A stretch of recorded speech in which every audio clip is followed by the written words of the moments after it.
Fala galera, mais um Corintiano Pod começando, o podcast da Fiel, onde aqui tem muita história, muita história.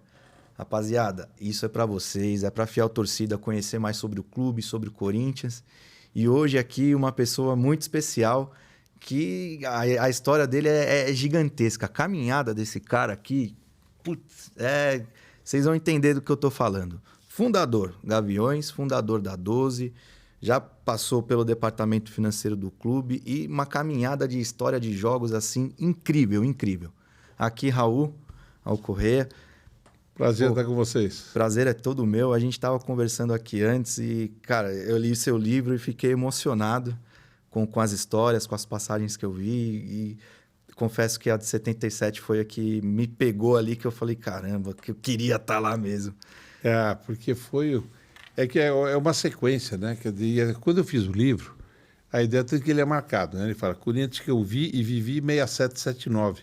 Porque nem sempre nós dois temos a mesma visão de um mesmo episódio. Por isso que eu fiz o nome assim, que eu vi e vivi, e ele pegou uma história rica, porque 67, 79 nós estamos pegando. Quebra do Tabu, Lidu e Eduardo, Fundação de Gaviões, Fundação da 12, a invasão, 77. Então tem toda uma história que a gente tem de participação. Então essa ideia é bem da forma como eu vivi mesmo. É sensacional. Eu li e, bem, a gente vai falar de tudo isso aqui hoje e mais. Então se inscreve, deixa o like, ajuda. E, ó, essa aqui eu achei também especial. Outro dia eu trouxe da Calunga, achei a da Souvenir agora. Pô, aqui é para contar a história, rapaziada. Vamos lá, vamos começar. Grande Raul. Obrigado mais uma vez por ter vindo. Como começou a sua história lá, corintiano, de pequeno? Conta um pouquinho pra gente. Ele começou porque, no fundo, meu pai cumpriu a obrigação de todo pai. Então, assim que eu nasci, meu pai fez o que todos têm que fazer e me levou para tomar água da fonte. Então, ele me levou para tomar água na fonte, em seguida me colocou como sócio do clube. Eu sou sócio do clube desde 59. E daí começou essa história, né? Pai corintiano, filho corintiano. E foi naquela sequência, eu peguei bem a minha idade, bem a época também de Pelé, né? Então, porque a última vez que o Corinthians foi campeão acabou em fevereiro de 55, eu sou de junho de 55, então o campeonato de 54, que acabou em 55. E daí seguiu essa fase, comecei nos jogos mesmo, daí foi em 65, 66 que eu comecei aos jogos. E daí eu consegui, a alforria do meu pai de poder ir sozinho. Daí foi liberdade, né? Daí naquela época São Paulo era um outro São Paulo, era outra mais violência. E daí foi seguir, daí 67. E o Corinthians sempre teve envolvimento político, né? Nós tivemos 67, nós tivemos o primeiro, que nós tínhamos o Vadielu, que era presidente desde 61. O Corinthians não ganhava os títulos, estava na fila. E existia um grupo dos que iam sempre aos jogos, eles ficavam meio juntos, uns tinham bandeira, outros tinha o batuque. Eu sou do pessoal de bandeira, sempre fui. E com isso, 67 teve uma eleição no Corinthians importante, que era uma chapa chamada Redenção, que era feita pelo Trindade e pelo Matheus. E eles se lançaram contra o Vadia. Eu chegava no clube e daí eu só ficava olhando, né? Porque tinha o Senadinho, já tinha um Senadinho lá perto da barraquinha de Quibon lá. Então eu ia lá, pegava meu sorvete, ficava só ouvindo os velhinhos conversando de política e participando. E daí começamos também a distribuir panfleto, né? Tudo. Nessa época, quantos anos você tinha? 12 anos. 12 anos? Tinha 12 anos em 67 e 12 anos. E já participava dessa vida política do clube? Já foi a primeira vez que eu participei, porque eu deslumbrado de tudo, né? Você imagina, eu ia... E para mim ir para o clube era uma dificuldade. Eu sou do Jardim São Paulo. E ir do Jardim São Paulo para o clube naquela época significava o seguinte: você pegar um ônibus no Jardim São Paulo até a Estação da Luz, ir a pé da Estação da Luz até o Parque Dom Pedro, no Parque Dom Pedro pegar o ônibus ou Vila Esperança, Vila Granada, Vila Réu, alguma coisa, parar na Rua São Jorge e ir a pé até o Parque São Jorge. Estou falando em cerca de 2 horas. E essa era a ida, né? A volta era mais fácil. A volta tinha a ponte de madeira, que atravessava o rio, e do outro lado dava para pegar o São Miguel Luz. E daí eu ia com o... Então eu ia em 2 horas e voltava em 45 minutos, na verdade. Era mais fácil para voltar. Era, porque daí você já tinha o ônibus, né? Nessa época já tinha aquela primeira bandeira que o senhor fez, que eu vi a história. Aquela primeira bandeira foi muito divertida. Aquela bandeira dessa época mesmo. Essa época. Aquela bandeira de 66. 66. Aquela bandeira de 66, porque foi... O Corinthians tinha ganho, acho que do Palmeiras, uma coisa assim, não lembro exatamente. E o Corinthians tinha ganho, pô, daí a gente animado, né? Porque naquela época o Corinthians não vencia, né? E daí eu montei, achei um pedaço de pano. Minha mãe tinha saído à tarde, não sei. Naquela época a gente tem uma coisa muito curiosa, que se falava ir à cidade. Então minha mãe tinha ido à cidade, não sei o que ela foi fazer na cidade. A cidade era sair de onde a gente morava e ir para lá, né? E lá do Mirante de Santana, ir lá pro... E daí minha mãe foi para a cidade, eu estava excitado, né? Eu tinha uma bandeirinha de plástico. E daí eu achei um tecido lá e peguei com guache, recortando as letrinhas do Estadão, que meu pai assinava Estadão, recortando a letrinha do Estadão e colei com goma arábica, que daí montei e fiz a bandeira, né? Daí meus pais chegaram à noite, eu com a minha bandeira, tudo feliz lá, né? E daí mostrei para eles, né? Onde você conseguiu tecido? Daí foi muito divertido. Tinha lá no armário. E no fundo meu pai tinha comprado, naquela época se usava linho branco para fazer terno. E meu pai tinha comprado um corte de terno e eu peguei o corte do linho dele, um linho 120, e fiz uma bandeira artesanal. Ele não me bateu não, porque ele falou, não, vão entender que não, menino é corintiano. Esse negócio. É o espírito corintiano. Esse é o espírito corintiano. Isso aí, meu pai, é bem isso. Então, esse foi uma coisa do... Mas foi a primeira, depois foram tendo outros, porque essa aí eu fiz com guache e com recorte de jornal, né? Para fazer as letras, né? Daí chegou um dia, eu falei, vou fazer uma segunda. E também a mesma historinha. E naquela época minha mãe eram 3 irmãs e eu. Depois nós tivemos uma outra irmã. E minha mãe guardava num baú, não sei se era mania de português, se todo português fazia isso, mas tinha um baú no final de casa que ela guardava o enxoval das minhas irmãs. Então ela ia comprando, ela comprava, de hoje, quando pegava alguma oportunidade de preço, comprava lençol, comprava essas coisas. Então ela tinha, no baú tinha um monte de lençóis que ela já tinha comprado para quando as meninas casassem, eram tudo criança. E daí veio, e eu peguei lá um dos lençóis lá. Peguei um lençol santista, alinhador, sei lá. Eu peguei, costurei, na época eu já tinha uma outra bandeira essas que vêm de estádio, né, com distintivo.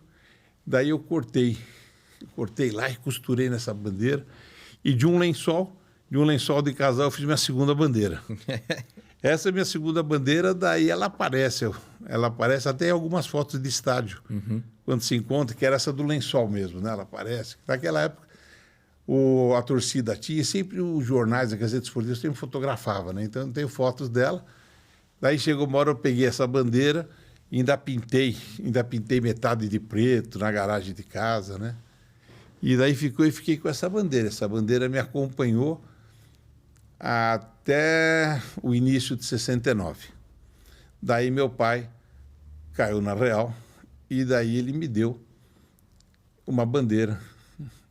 E ele me deu uma bandeira onde estava escrito com listras, né? Avante Timão. E essa bandeira ele me deu de presente. E isso foi uma coisa legal, porque eu acompanhei a pintura, né? Inclusive, o distintivo que consta nessa bandeira, eu fazia muito quadrado, muita pipa, né? E veio o papel de seda. O distintivo, que era o distintivo que vendia no papel de seda, foi o que eu passei para o rapaz que fez a bandeira para ele pegar de modelo. E essa bandeira acabou sendo uma bandeira importante, porque ela pegou todos os primeiros jogos pré-Gaviões e época de Gaviões, essa bandeira está presente. Se você pegar a primeira foto dos Gaviões da Fiel, está com essa bandeira que meu pai me deu de presente. E depois foram seguindo, né? Porque eu sempre gostei de bandeira. Daí, porque teve um momento em que tudo vai passando, né? Daí um dia, como não tinha campeonato nacional, tinha mais Rio São Paulo, e era uma coisa comum, quando vinham times do povo jogar em São Paulo, nós íamos assistir. Então, quando vinha Flamengo, Internacional, e o Atlético Mineiro em São Paulo, nós íamos com bandeiras do Corinthians, com o batuque do Corinthians, nós íamos torcer para eles. Entendi. Então tinha uma coisa. E um desses jogos foi até no Morumbi. Na torcida jovem do Flamengo, apareceu um camarada com uma bandeira enorme, monstruosa, assim, que eu olhei e falei, nossa, mãe, essa bandeira é bem legal, né? Lembro até o nome do cara, chamava Júnior. Daí, perguntei para ele qual o tamanho dessa bandeira. Ele virou para mim e falou 6 por 4,5. Eu guardei na cabeça, até aquele jogo ainda voltei, eles me deram carona, a torcida deles. Como eu falei, para chegar no Jardim São Paulo, eles me deixaram na Cruzeiro do Sul, lá na ponte, então daí eu acabei pegando. E daí só que eu tinha isso na cabeça, não deu outra, né? Daí eu fui comprar, essa foi na Cinerama. Primeiro, depois eu comecei a comprar na Vânia. A Vânia acho que é aqui perto, na Vila Prudente, né? Alguma coisa assim. Porque é aqui perto, É aqui perto, Leste, né? E eu comprar na Cinerama, que tinha lá em Santana. Então eu fui na Cinerama comprar o material e daí eu fiz uma outra bandeira, daí já no tamanho do cara, do 6 por 4,20, que pegando o 3 dava 6 por 4,20. E com isso foram crescendo. Aí foram várias bandeiras que foram fazendo. E daí eu peguei uma que foi para 76, essa foi para a invasão. Essa da invasão foi você viu a foto que eu fiz? Livro. Porque essa eu comprei essa bandeira, comprei o tecido, esse foi na Vânia. Comprei o tecido e daí uma amiga minha, por sinal, sogra do Geniquiano do Corinthians lá, aquela sogra, era esposa de um amigo meu, e daí ela costurou a bandeira para mim. Então eu fiz essa bandeira e essa bandeira foi pro Maracanã. Então ela estreia. Então eu estreiei essa bandeira pro Maracanã. Depois ela me acompanhou direto, né? O Maracanã teve 77, teve 79. O Rio de Janeiro, se você pegar na invasão de 2000, ela saiu em vários lugares, né? E com isso foi... Estava lá em 2000 essa bandeira. Estava em 2000, ela estava em 2000. Ela foi para a Argentina, quando nós perdemos para o Boca. E ela foi seguindo, e essa bandeira ela foi seguindo ao longo dos anos. Foi perdendo a cor, o preto foi ficando cinza, né? E até ela tem uma coisa curiosa aí, porque chegou uma hora que era hora de aposentá-la, né? Ela já tinha visto tanta coisa e eu resolvi aposentá-la. E na minha casa nós temos um quartinho próximo da caixa d'água, do telhado, e coloquei ela dentro de uma mala e aposentei, nós chamamos de bandeirão lá em casa, e aposentei o bandeirão. Esse bandeirão ele teve, quando o Fittipaldi ia em Interlagos, nós acampávamos em Interlagos. Interlagos você podia chegar sexta-feira, acampar e ver os treinos sábado e domingo e ver a corrida. Então a gente levava, eu colocava a bandeira lá no alambrado, né? Então ela me acompanhou muito. Acompanhou muito. Nossa, ela me acompanhou demais. E daí eu resolvi aposentá-la. E quando eu aposentei a bandeira, estava lá, guardado, e daí chegou o Mundial. Que legal. O de 2000 ela tinha ido, mas chegou o Mundial de 2012. Aí levou também. Daí o Mundial de 2012, ela aposentadinha. Daí chegou o dia da viagem. Quando chegou o dia da viagem, eu estava na BDO e pensando, né? Eu acho que não é justo eu não levar a bandeira comigo. Com certeza. Daí eu peguei, telefonei para minha casa e pedi para a moça lá, falei, ó, desce o bandeirão que ele vai para o Japão. A Berinha achou que eu era louco de levar. E com isso o bandeirão foi conosco para o Japão e... Esse é pé quente, hein? Esse é pé quente mesmo. Quente pra caramba. E daí eu falei, agora ela está aposentada. Quando ela estava aposentada, nós resolvemos fazer no Corinthians um mastro bem alto, que tem lá até hoje, de uma forma em que quem entrasse e saísse desta cidade ia ver a bandeira do Corinthians. Então fizemos o mastro. Só que para inaugurar o mastro, a gente ainda não tinha comprado a bandeira. Acabou a aposentadoria. Aí emprestei a bandeira e ela ficou no mastro do Corinthians mais uns 3, 4 dias até chegar a bandeira definitiva. Daí aposentei de vez. Que legal, agora aposentou de vez. Agora aposentei de vez. Tomara que venha mais uma data tão importante para que ela precise ser levada novamente. Vamos ver como ela está. Não, minto, ela não está mais comigo. Ela está no Memorial do Corinthians. No Parque São Jorge? No Parque São Jorge, porque quando teve a festividade da invasão, eu emprestei lá pro clube e está no clube até hoje. Ela já ficou demonstrando no clube um tempão. O Fernando, que é um cara brilhante, que cuida da nossa história, o Fernando que cuida lá de cuidar da nossa cultura, nosso patrimônio. Ele é o guardião, brinco com essa, é o guardião da minha bandeira, né? Então, a bandeirão está lá no Memorial do Corinthians, deve estar dobrada, mas ela ficou exposta junto com toda a história da invasão e do Campeonato de 77, ela teve exposta lá no clube. Fernando Guardião de São Jorge, lá do estádio. Guardião de São Jorge, né? Fernando, eu gosto demais dele. Eu fico vendo os vídeos dele na internet, eu acho um barato, sensacional mesmo. E, pô, que história essa bandeira, mas tomara que venha a data pra gente ter que pegar, buscar ela lá no memorial e falar, ó, vamos levar essa aqui. Vamos levar de novo. Desse resultado. Sensacional. E aí, mas voltando no assunto, então, desde criança já participava da vida política do clube. Indo ao clube e panfletando e com posicionamentos contra, a favor, enfim. Ah, sim, isso desde... Porque o que aconteceu? 67 foi essa chama que eu falei para vocês, né? Vindo aqueles velhinhos, a gente ajudou a distribuir panfleto da redenção. E daí, nós fomos nos conhecendo também. Porque nós ficávamos no Parque São Jorge, o Corinthians jogava muito no Parque São Jorge. Nós ficávamos no Parque São Jorge, bem na quina, onde tem a entrada, tem aquele túnel de entrada de jogadores, a gente ficava bem naquela quininha lá. E a gente se conhecia, nós fomos nos conhecendo. E nesse nós estamos nos conhecendo, nós falamos, precisamos fazer alguma coisa, porque o grande coisa era o Vadielu, tem que tirar o Vadielu, esse negócio todo, era tudo garoto, né? E com isso foi dando uma ideia de um arremedo de fazer alguma torcida organizada. E isso nós fizemos em 68, nós fizemos uma camisa, que era uma camisa totalmente branca, com o distintivo do Corinthians no peito, escrito Fiel embaixo. Esse foi o primeiro arremedo nosso que a gente tinha com a camisa escrito Fiel. E seguimos com isso, daí veio 69. Em 69 nós estávamos com um time excelente, porque até 68 era pontos corridos. Daí em 68 foi a queda do Trabu, mas daí em 69 deixou de ser pontos corridos, passou a ser quadrangular. E nós tivemos um primeiro turno brilhante, ganhamos todos os clássicos. Ganhamos todos os clássicos. E no primeiro turno, e daí tivemos a perda do Lidu e Eduardo. Ah, sim. Daí no segundo turno o clube não foi, e também é uma história importante, Lidu e Eduardo. Daí no segundo turno nós não fomos tão bem, mas fomos quadrangular, nós fomos campeões do primeiro turno. E no quadrangular nós perdemos os 3 jogos. O terceiro jogo, que ele era contra o Palmeiras, ele estava 3-0 do Palmeiras. A hora que chegou 3-0 o Palmeiras, daí nós resolvemos fazer um protesto um pouco mais forte. E esse grupinho que se conhecia, né? Daí nós resolvemos sair do estádio. Daí nós saímos e começamos a Fiel sair de campo envergonhada, Fiel sair de campo envergonhada, e com esses gritos. Daí nós saímos e ficamos naquela grande praça que tem em frente à entrada do Morumbi, aquele círculo em frente ao Morumbi, ficamos lá. Nós tínhamos bandeiras, já tinha bandeiras grandes também. Nós tínhamos 2 bandeiras grandes, uma só com o distintivo do Corinthians e uma que tinha o distintivo e o mosqueteiro, que até estava escrito: a grandeza desta bandeira significa a confiança da Fiel. E daí nós saímos e ficamos todos ao redor e segurando essas bandeiras grandes até o jogo acabar. O Corinthians reagiu, acabou 3-2.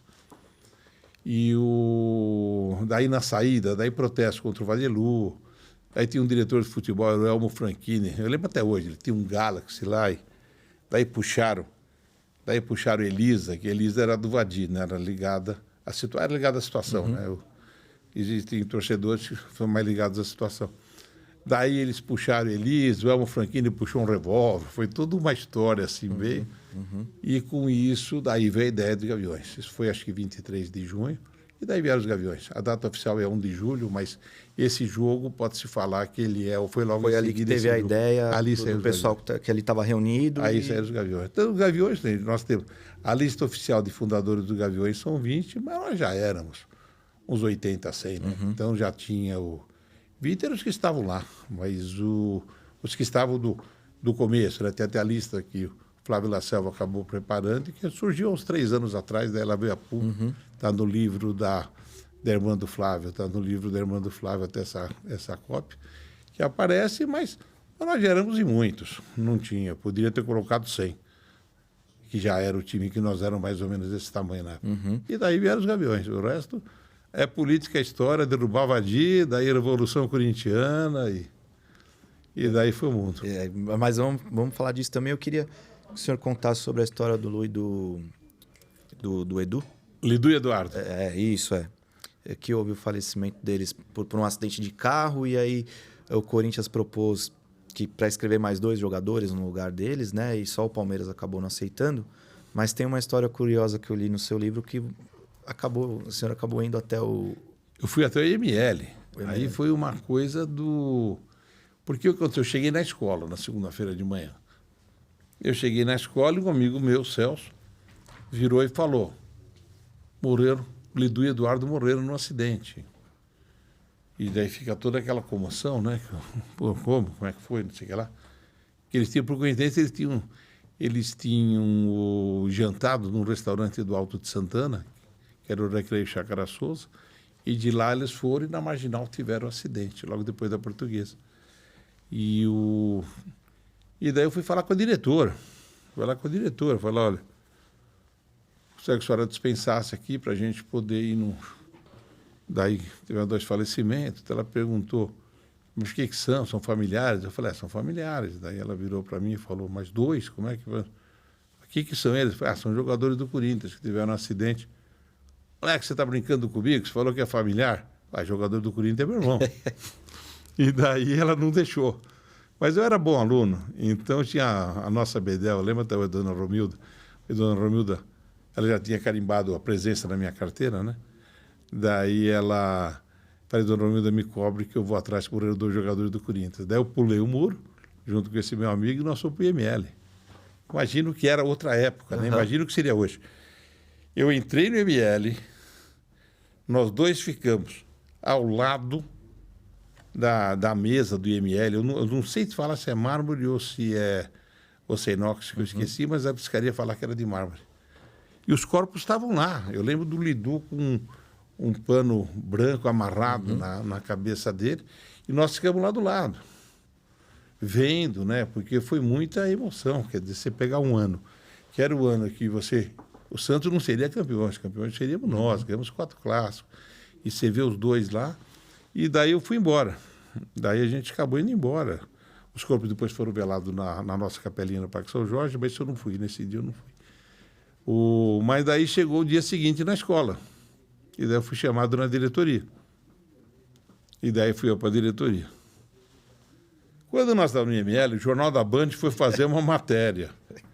E a diretora, vendo o Jornal da Band à noite, ela viu nós 2 chorando do lado.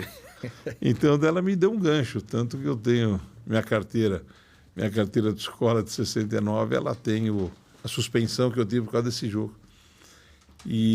Mas daí o Corinthians pediu licença para isso. E não teve essa licença, né? Porque todo mundo concordou, menos o Palmeiras. Tem até uma história que não é verdadeira, pega até bem falar que é verdadeira, porque tem a ver com o episódio, que falam que a partir daí o Palmeiras começou a ser chamado de porco. Tá. Mas que não é verdadeira, já era antes. Não. Já era antes, já. Já, tanto que nós cantávamos no estádio, tem uma vez que nós ganhamos 2-0 do Palmeiras, bem antes do Eduardo, e que nós tínhamos uma música que era: não pode ser, não pode não, até parece que não é meu Coringão. De 2 é pouco, de 2 é pouco, vamos enfiar meia dúzia nesses porcos. Isso aí foi antes do Eduardo, não é que... Aí tem mais a ver com o processo imigratório.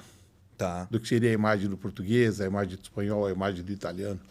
Porque os que vieram, os imigrantes, quando vieram para cá, era gente muito humilde. Então tem mais a ver com o que era, como eram tratados os imigrantes do que com isso. Com certeza não foi, porque a gente já falava: vamos enfiar meia dúzia nesses porcos antes de Lidu e Eduardo. Que legal. E todas essas histórias estão aqui no livro do seu Raul. Cara, eu li e li em 2 dias. É fantástico. O corintiano que quiser ter uma boa dose de história para entender mais, cara, leia.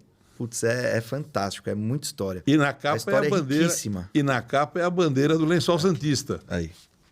Essa é a bandeira do Lençol Santista, que é a segunda bandeira.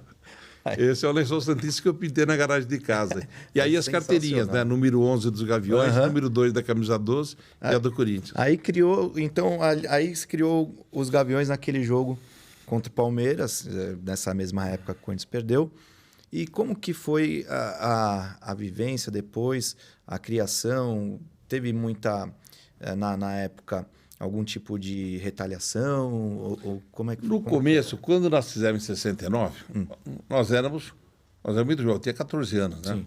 O Flávio acho que tinha 21, por exemplo, o Joca devia ter 21 ou 22.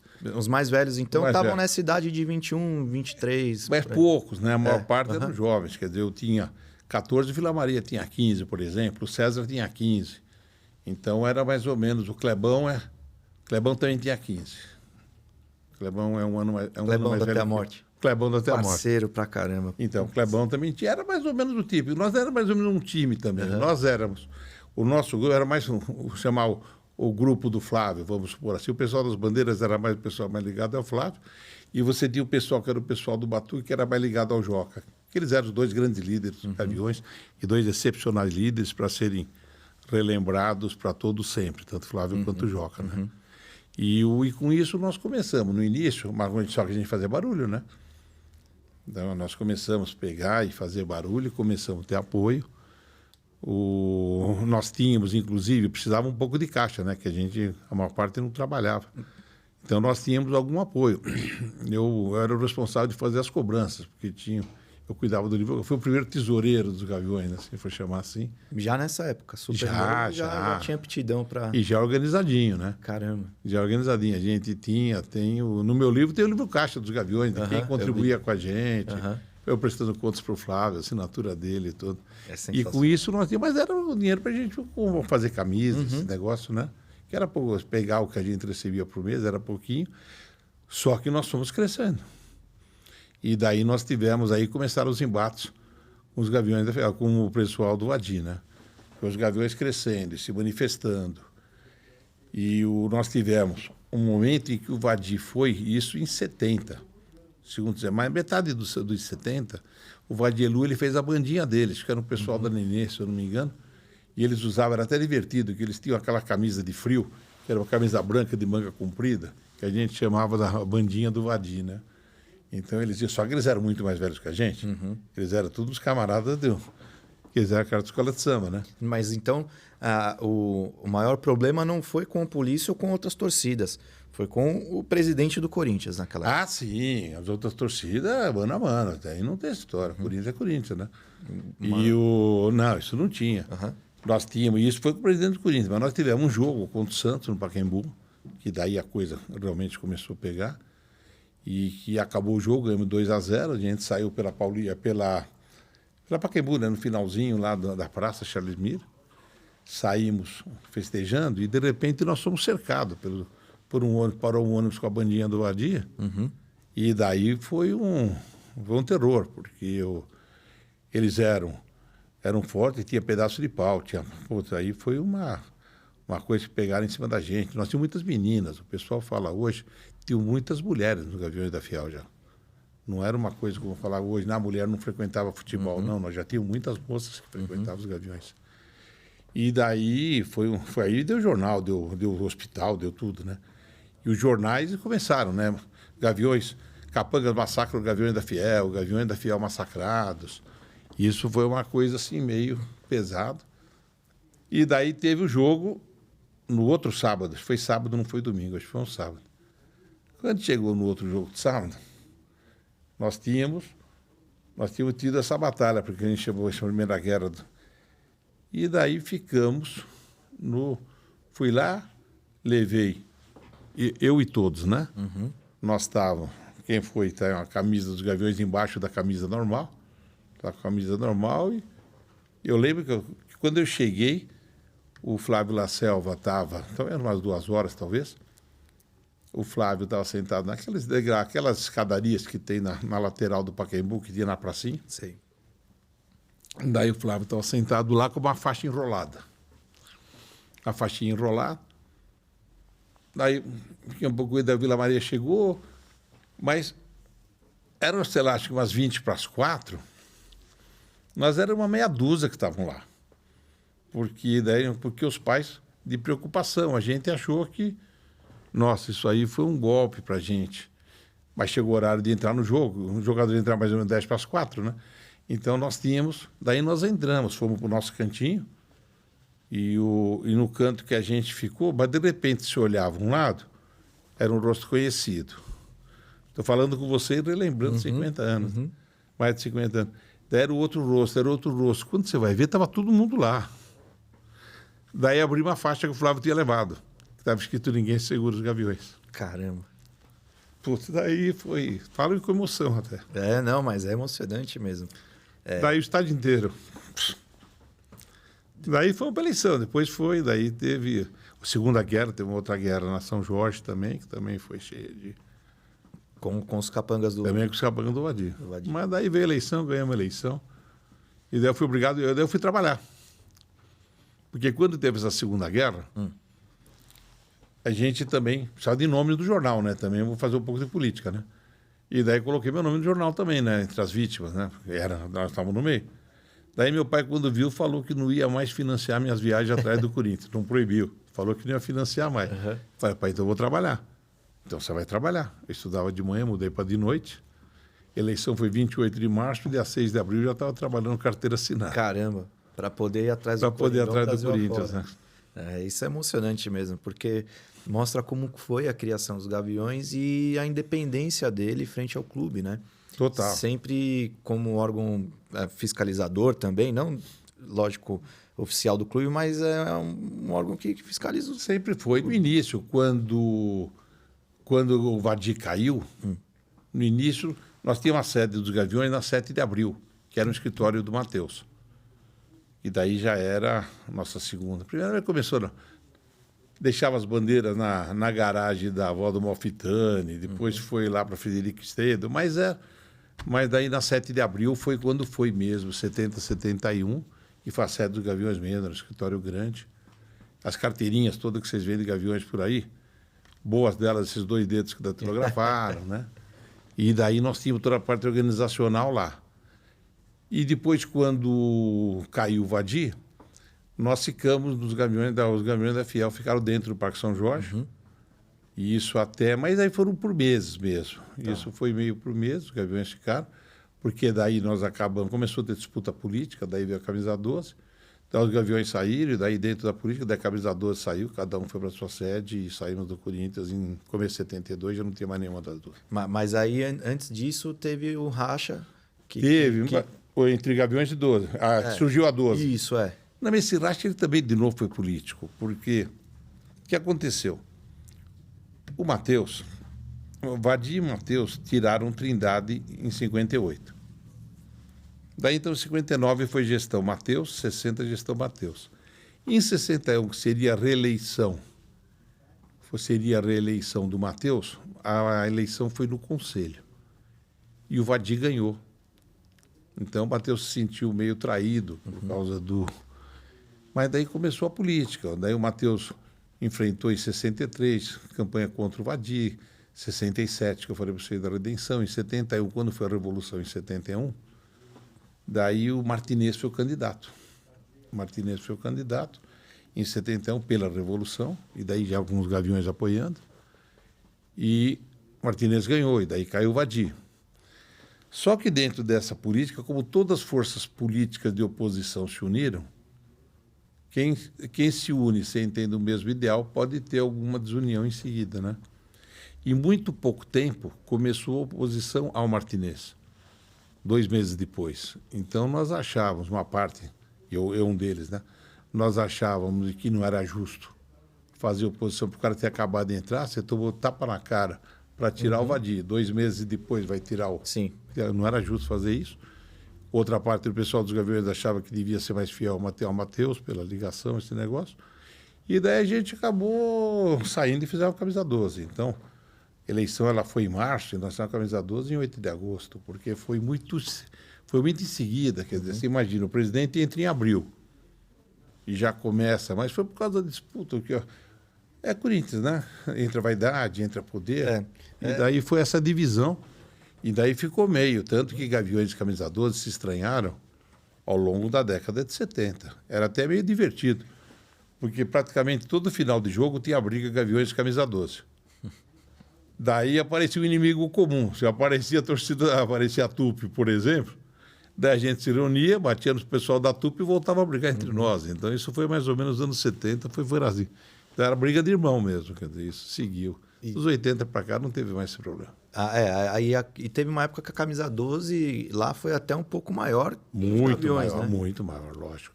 Era o carro, na época era um carro-chefe, assim. Era, se você pegar todo o material do início dos anos 70, a própria mídia, falava, era sempre a torcida jovem. E começou a torcida jovem e camisa 12, Certo. né? Que era a camisa 12. Isso sim. Mas depois os Gaviões foram. O Matheus entrou, né? O Matheus entrou, daí os Gaviões fizeram a sede, daí foi o crescimento, daí deu essa desigualdade, que durou um bom tempo. Ficou mais até a invasão de 76, teve mais ônibus da 12 do que dos Gaviões na ida. Então teve a camisa 12 sofreu uma vez um baque, posso chamar de baque, que foi um show da Beth Carvalho no Parque São Jorge, onde daí deu um problema, o cara que estava organizando não deu, ela não veio, então teve algum desgaste, que deu um desgaste político razoável para a camisa 12. Mas daí veio nos 80, daí foi tendo essa divisão, crescimento maior de Gaviões. Mas os meninos atuais estão fazendo um trabalho excelente. Então, eu acompanho um pouco. Já há mais de 10 anos, é um trabalho maravilhoso que estão sendo feito. E as duas são fortes torcidas junto com as outras. E é tudo irmão. Todos do Corinthians, muito forte. Né? Todas as coisas são é muito forte. Mas é isso, é que daí cada um fala o que tem, né? Mas essa é a história, né? O que você acha que mudou de lá para cá nas torcidas organizadas, assim como um todo? Com o relacionamento com o clube, com a questão da convivência com outras torcidas e também entre elas hoje? Nós tivemos, primeiro, vamos separar um pouquinho falando em torcidas, né? Você tinha nos 80, mais ou menos, você já tinha uma organização efetiva entre as torcidas organizadas de todos os clubes. Porque nós tínhamos uma rivalidade mesmo, era no estádio, né? Era comum, por exemplo, nós termos com o Hélio Silva, que era o líder da TUSP, e o Cosmo da Jovem do Santos. A gente se encontrava fora do estádio e sem nada, quer dizer, era tudo dentro do comum, pensando no futebol e na segurança das torcidas, né? Então era rivalidade local lá. Quando se fala mais dessas rivalidades que a gente vê entre as torcidas, não é que a torcida organizada mudou, é que o Brasil mudou. Tá. O Brasil mudou. Então hoje, e a torcida organizada ela é um pedaço do país, né? A torcida organizada é um pedaço do país. Então, com isso, você tem é um reflexo da população. Quando as pessoas falam mal, eu defendo muito isso também, que não isso não é exclusivo à violência, ou enfim, um monte de coisa que tem, não é exclusivo das torcidas organizadas, né? Ela é um problema social. É o país, gente. Isso é o país, não tem E a torcida organizada, todas, e daí não importa o time, né? Todas as torcidas organizadas, você vai ver que todas têm um trabalho social, todas têm uma preocupação com o entorno. O trabalho de inclusão nas torcidas organizadas, não vou nem falar Gaviões, camisa 12, porque aí são as nossas, né? Mas mesmo saindo das nossas, indo para os outros, até do Palmeiras, quer dizer, todas têm um trabalho social importante. Muito. Daí, no estádio, você tem o que é a população. O que é a população, essa é a minha visão. E agora, então, voltando lá para trás, fala um pouco da invasão, como é que foi, como foi essa organização, foram vários ônibus da camisa 12, como que foi?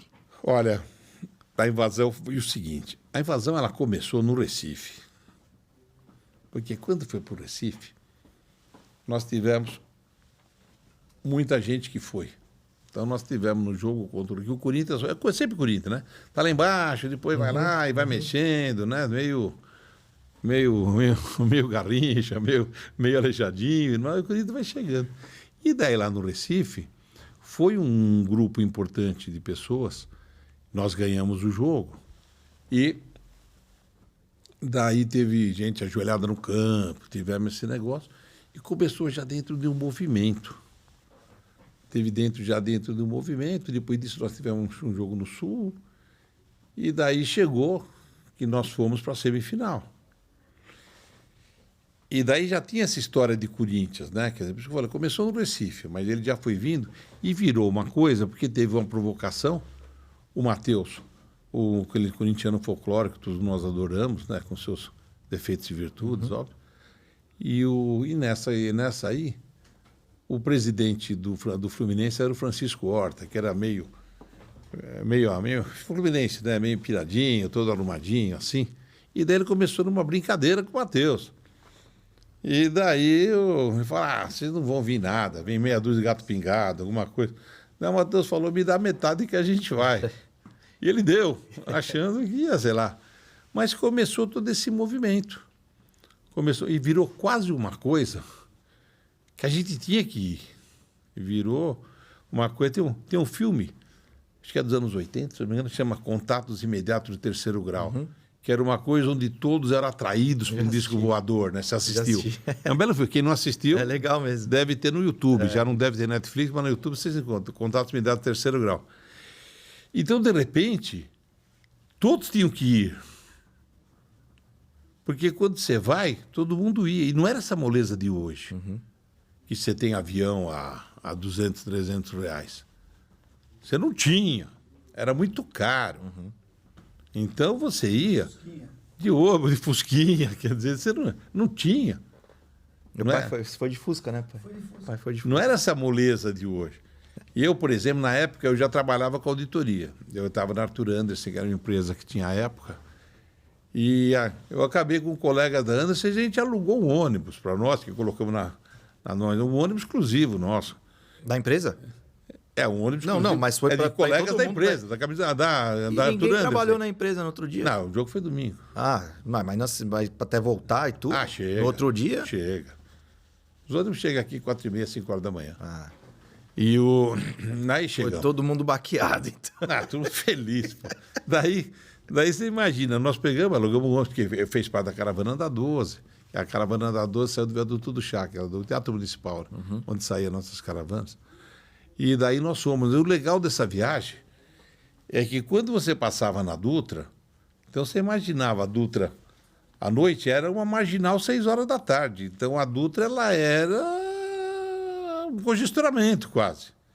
E em cada passarela que tinha, lotado de pessoas com bandeira do Corinthians. E seguindo, né? E daí nós íamos. Eu lembro que nós chegamos no começo da manhã, nós chegamos lá, logo na entrada do Avenida Brasil, tinha tipo umas comunidades lá com bandeira do Corinthians. Quer dizer, então virou aquela coisa de... O carioca é mais otimista, também vai. Então, e daí nós fomos para as praias. E daí você imagina que tem um monte de ônibus. Invadiu a praia mesmo, literalmente. Invadiu a praia literalmente.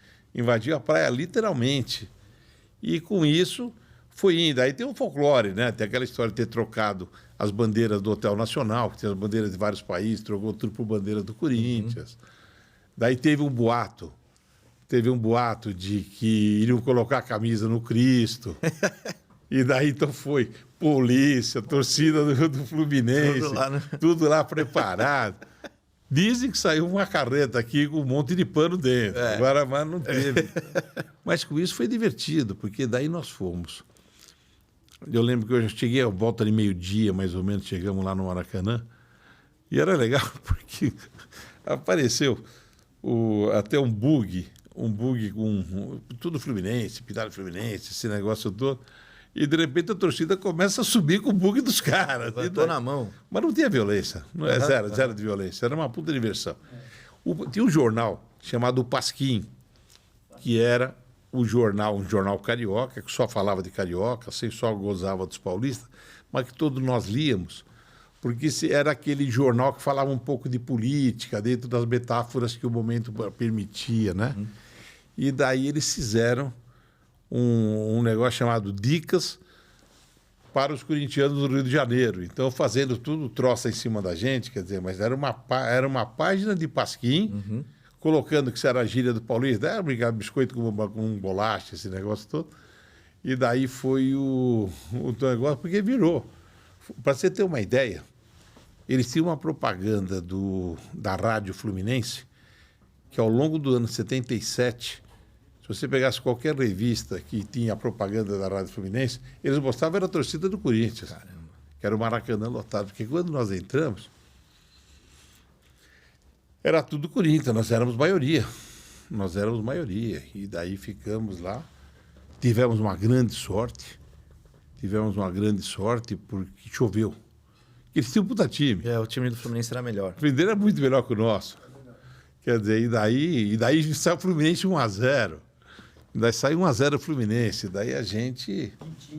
Pintinho, né? Então daí saiu 1-0. De repente, sei lá, e o lado que nós estávamos, era o que foi o lado onde o Tobias defendeu os pênaltis, né? Então a gente viu o gol do Russo. Foi meio na nossa cara o gol do Russo, né? Quando teve aquela meia puxeta, meia bicicleta, sei lá o quê. E com isso empatamos 1-1. E o dilúvio veio. E no dilúvio, não adianta você ser craque, não adianta você ter um puta time. Barro é barro. E daí nós fomos para os pênaltis. Na hora dos pênaltis, cobraram o pênalti do nosso lado. E daí desestabiliza. Claro. Quando cobra pênalti na arena, quando cobra do nosso lado, né? Daí foram lá. O Tobias pegou 3 pênaltis. Daí foi aquela loucura. Aquela festa toda. Aquela festa. E foi... Para você ter uma ideia da chuva, na época a gente usava cabelo muito comprido. Eu tenho cabelo liso. Cabelo liso. Então, com aquela chuva, o cabelo tudo escorrido.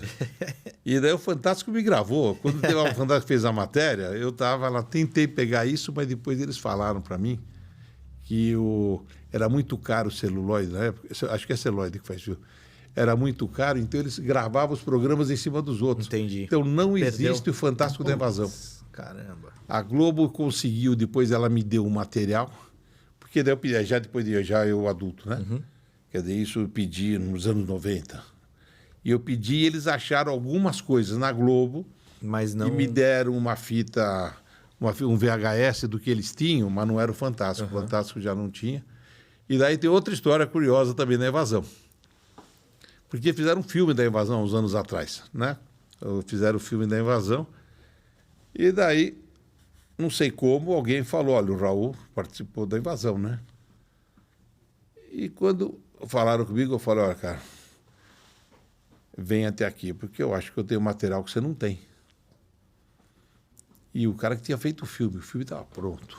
Que era esse material da Globo. Que é esse material que a Globo tinha me dado. Tá. Porque o que a gente tem da Invasão é pouquinho, que está na TV Cultura, esse negócio. E nesse material que eu tinha, que a Globo tinha me dado, era onde apareciam as bandeiras do Hotel Nacional. Quando o cara viu aquilo, ele falou, pô, estou com o livro pronto, estou com o filme pronto, estou com o filme pronto. Mas eles acabaram abrindo, selecionando algumas dessas matérias que a gente pegou no último e ainda conseguiram colocar no filme. Que aparecia. Esse é o material que a Globo me deu, mas o Fantástico já não tinha mais. Putz, que pena, hein? Ia ser muito legal, pô, achar para mostrar para os netos, Pensou, imagina. Nossa. E aí no ano seguinte... O ano seguinte, aí foi outra mudança. Porque depois do Rio, nós fomos para Porto Alegre. E o gaúcho é diferente do carioca, eles não têm o mesmo humor. O humor é um pouco diferente. E ali foi um sofrimento. Não importa o ingresso que você tinha comprado, você era jogado no mesmo lugar. Então, nossos banheiros não tinham água. A recepção lá não foi igual do... Não, eles ficaram a noite inteira tocando buzina no ouvido dos nossos jogadores. Nós não tivemos... Para você ter uma ideia, era muito calor. Então, o Corpo de Bombeiros começou a jogar água na torcida para refrescar. Mas não jogou em você? Eles vinham até chegar na torcida do Corinthians. Daí acabava a água. Acabava a torcida do Corinthians, começava a água de novo. Que sacanagem. Só não tinha água no nosso... Caramba. Não vou falar que é sacanagem, vai que acabou, coitados.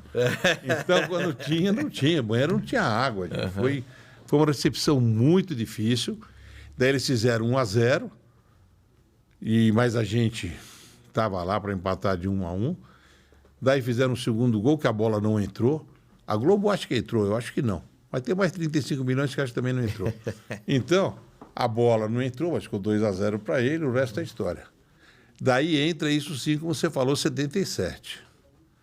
77 e daí já é outro mundo, né? 77. Eu fiquei muito emocionado quando eu li no livro. É que o Corinthians virou time da moda. Mais ou menos como a Portuguesa foi time da moda uns 20 anos atrás, o São Caetano foi time da moda. Então o Corinthians virou aquele time que todo mundo torcia. A Globo, como nós não éramos campeões há muito tempo... A Globo ela fez um campeonato só com um time chamado Corinthians. E a propaganda da Globo era Corinthians vai ser campeão, a Globo garante. Caramba! Então foi feito um campeonato só com times chamado Corinthians. E daí a gente foi vindo. O campeonato foi indo, bem Corinthians, né? Nós estamos sempre bem Corinthians, né? Ontem jogamos com Com o Liverpool. Ontem jogamos com o time lá dos Beatles lá, e pô, com as crianças. A gente falou, verdade. pô, vai jogar com criança, né? Pô, não podia ter falado ontem, porque o programa é gravado. Pode, né? mas não tem problema. Mas daí, pô, jogamos lá com o pessoal dos Beatles lá, ganhamos Jogamos 3-0 com as crianças, Nossa, jogando muito. O time jogou muito. Mas daí, o que aconteceu naquele ano? Então, esse jeitão de Corinthians mesmo, nós estávamos meio capengando e levando a vida, e tivemos um jogo em Jaú. Esse jogo em Jaú, estamos lá, eu lembro até hoje também, fizemos uma caravana. Eu acho que nós fomos, talvez, entre Gaviões e Camisa 12, nós fomos acho que uns 20 ônibus, alguma coisa assim, naquele jogo. Só que nós chegamos antes do pessoal local. E o pessoal, normalmente o anfitrião, quer que se fique, a torcida fica atrás do gol. Mas nós chegamos antes da torcida deles. Então nós ficamos no meio do campo. E daí a gente também descobriu onde eles guardavam os bambus, que tinha meio um focinho, e tinha os bambus da bandeira deles. Já estava lá, não tinha dono, não tinha ninguém para reclamar, a gente pegou emprestado. A gente pegou emprestado os bambus dos caras. Eles chegaram e não gostaram do que viram. Eles não tinham os maços do bambus, não tinham não sei o quê. E daí a coisa começou a ficar meio complicada, porque eles estavam em obras. Então nós ficamos no centro do campo. Você estava nesse jogo, Wagner? Esse não foi. Mas estava no meio do campo, Gaviões e Camisa 12 juntos. Gaviões estava, vamos supor que o campo era aqui, né? Gaviões estava aqui, Camisa 12, como era a mesma posição do Pacaembu, né? Gaviões ficava desse lado, Camisa 12 do outro. E daí, e no meio tinha até a Coração Corintiano, que ficava entre Gaviões e Camisa 12. Daí os caras chegaram, eles ficaram no final, perto do gol. Daí começou aquela história de pedra para tudo quanto é lado. E eu lá com a minha bandeira, com essa mesma bandeira que a gente estava falando, eu lá meio que me protegi, que não era briga física, era pedra mesmo. Porque estava meio longe, então... Estava bem longe, era pedra. Eu estou lá, de repente eu vi que a pedra ia pegar uma menina da camisa 12. A hora que eu vi a pedra vindo, puxei para puxar a menina. A hora que eu fui puxar a menina, eu me descobri. A hora que eu descobri, a pedra veio em mim, na minha outra pedra, né? Veio na minha cabeça. A hora que eu pus a mão aqui, o sangue já veio para aqui, para a camisa, para tudo. E daí eu fui para um socorro, né? Não tinha esse negócio. E o Corinthians começou a tomar gol. O Corinthians começou a tomar gol. E nessa história, daí eu fui lá, daí queriam cortar meu cabelo. Eu falei, eu tenho ponto, são 3 pontos que eu tenho até hoje. Vai cortar o cabelo, você não vai, imagina. Eu trabalhando na Anderson, ia chegar com todos. É a mesma coisa que o cara da BDO chega. Não, porque eu briguei no jogo, não tem, né? É difícil. É a torcedora que invadiu o campo. Isso foi depois. Deu a chinela nela, foi a Madalena. E daí o que aconteceu? Os caras fizeram 3-0. E nós tínhamos um cara na torcida, que era antes Gaviões, que virou Gaviões, continuou Gaviões. Nós tínhamos um cara que era um mudinho. Depois descobrimos que ele só era mudinho para não pagar ingresso. Mas, de qualquer forma, daí a gente tinha o mudinho. Você está brincando, é verdade mesmo? É verdade. Daí, o mudinho resolveu invadir o carro 3-0, no terceiro gol. Aí eu já tinha voltado do hospital, do pronto-socorro, né? Já estava lá. Daí o mudinho resolveu invadir. Acho que era o Romualdo Arpe Filho, o juiz da época. Acho que era o Romualdo. Não tenho muita certeza, acho que era o Romualdo. Mas uma coisa é quando você está na arquibancada e o juiz está distante. O juiz é muito pequenininho. E outra coisa é você chegar mano a mano com o juiz, né? Daí você é metade do tamanho do juiz. Daí, quando o Mundinho chegou lá, o Mundinho começou a chorar, se abraçou no juiz. Deu um migué do caramba. Deu um migué do caramba. Daí, o Brandão, queriam levar ele preso. Daí o Brandão foi lá e pegou, era o nosso técnico. Daí o Brandão pegou o Mundinho acho que assistiu o resto do jogo com ele lá. Só que a gente estava inconformado com o juiz, né? E do lado passava na arquibancada, passava cano de água. E do lado dos Gaviões, pessoal começou a mexer com aquele. De repente, só tinha mangueira com água indo para tudo quanto é lado, que isso foi do lado dos Gaviões, da camisa 2. E daí foi aquela discussão, vem polícia, aquele negócio, daí a Madalena invade o campo. A hora que a Madalena invadiu, os guardas também não sabiam o que fazer com a gente, né? A hora que a Madalena foi, o guarda deu uma rasteira nela. E daí foi a história. Então, isso foi. Aí nós perdemos 3-0. Muita história desse jogo. Mas teve outro jogo no outro dia, no final de semana, contra o Botafogo. Ganhamos de 1-0. Esse jogo, tinha 50 mil caras dentro do Pacaembu e mais uns 10 ou 15 fora. Então, a torcida abraçou, quer dizer, nós já estávamos vindo, toda a história de Corinthians, perdemos de 3-0. O outro jogo tinha 50 mil dentro e uns 10, 15 mil fora. E aí ganhamos de 1-0. E daí foi entrando dentro do crescendo e daí foi vindo até o final. Porque daí eu falei, tinha a Globo que fazia propaganda, tinha isso tudo. E daí nós chegamos na final. Quando chegou a final, nós tivemos o primeiro jogo. E a Ponte Preta com um puta time. Sempre assim, né? Os outros com um time melhor que o nosso, né? Que de verdade nós tivemos time bom, na minha visão. Na minha visão, acho que foi 14-16, era um bom time. Depois nós tivemos 27, 28, 29. Depois acho que 36, 37, 38. Depois nós tivemos 51, 52, 54. Daí acho que foi 82, 83, talvez. 98, 99, 2000. E agora esses últimos que a gente teve aí, que foram campeões. Então o Corinthians nunca vai ter os puta time. O Corinthians chegava e ganhava com a força da torcida. Torcida, na raça e... Quando eu falo a torcida 12º jogador, é 12º jogador. E nós somos 35 milhões de iguais, gente. O cara fala que não somos diferentes, porra nenhuma. Quer dizer, é tudo igualzinho. E daí nós fomos seguindo. Aí chegou o primeiro jogo, o gol de nariz do Palhinha, bem Corinthians, né? A bola bateu no nariz do Palhinha, é gol. Daí o segundo jogo, que era um domingo, com empate nós seríamos campeões. Mais de 150 mil camaradas no Morumbi. Lotado. E nós fizemos 1-0.